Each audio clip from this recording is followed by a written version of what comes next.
What questions do you have for me at this time? Can you hear me? Yeah, yes. I had a couple questions. Okay, so how was your life before you began to get on to be on the path of your spiritual journey? Versus, yeah. How was my life before my spiritual journey versus now?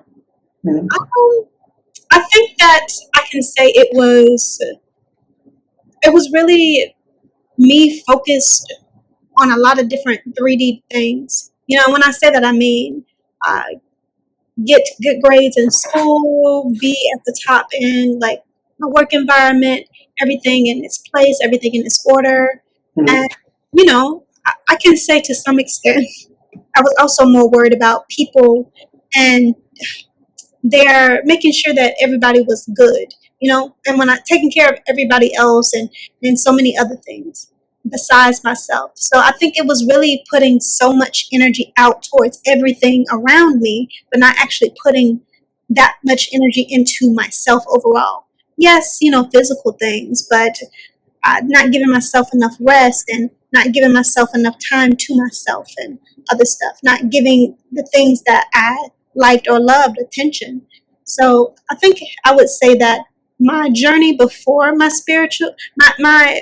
life before my spiritual journey, or the higher understanding of my spiritual journey, because everything is a spiritual journey. But before I stepped into the ascended understanding of that for myself, I think it was more um, outward based and more about uh, trying to make the world around me look a certain way or feel, even I can almost say feel perfect in some sense, versus really making sure that everything within me was also getting what it needed, Mhm. making sure my emotions were attended to, making sure I was just paying attention to myself and acknowledging everything that my inner self needed.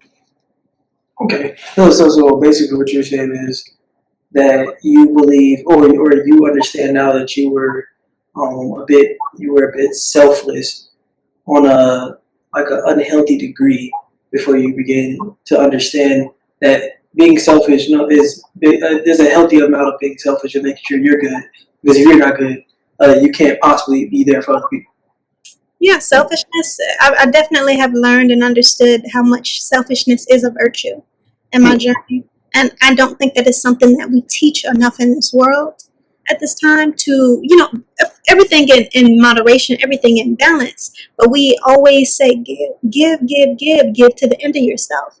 And we don't necessarily talk about how, toxic that can be to give to your very last drop and not take care of you, and how also that might speak of how much you don't care about yourself. When I realized I had a defining moment, in my journey where I realized, man, I really don't care about myself. That's what this says. And I felt really upset and just really bad when I thought about, man, I really, really have not cared about me. And how can you expect anybody else to care about you when you don't care about you? You're setting a precedent. You're painting a picture of how, what it may be okay for people to do certain things to you if you aren't taking care of yourself or giving to yourself. How can you expect anybody else to give to you? Mm. I get that, and it's funny you say that because I think one of the reasons I asked you that is because I used to think of myself being selfless until I realized that, I mean, everything is like a lot of things are for like personal gain. Like when I give to the homeless person and whatnot, and everybody, or like when I hold a door open for an old lady or stuff like that, or help an old man out with something. It's a nice thing to do, but we do it for the feel good. So like I used to realize like, oh, I'm so nice, all that other stuff. I realized I was doing it to make myself feel better. Maybe that was because I didn't think I did enough, or damn, I'm not a good enough person. But it was still selfish at the end of the day and whatnot. The selfishness doesn't have to be inherently bad. Mm-hmm. Yeah. No, I understand what you're saying.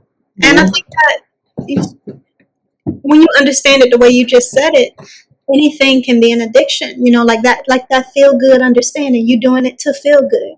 People may do drink or smoke or whatever the case may be to feel good. And I don't think that sometimes we see things as, oh, it looks good, or it doesn't look, like it's harming you. Yeah. So it's not necessarily quote unquote that, but that's not necessarily the case. It's about balance again. But yeah, that feel good understanding. A lot of times it is good to ask yourself, why are you giving? What is the purpose? What's the energy behind it? Are you doing this because maybe you feel like something wasn't given to you? Because if that's the case, you may need to just go and heal whatever understanding you have within yourself that says, hey, I never felt like enough was given to me, so I'm going to give to everybody. That doesn't heal the wound. You're still waiting for somebody to reflect that back at you. You're waiting for somebody to give you back the understanding that you never possessed. And a lot of times, people don't see it as that or understand it as that. Mm. I understand.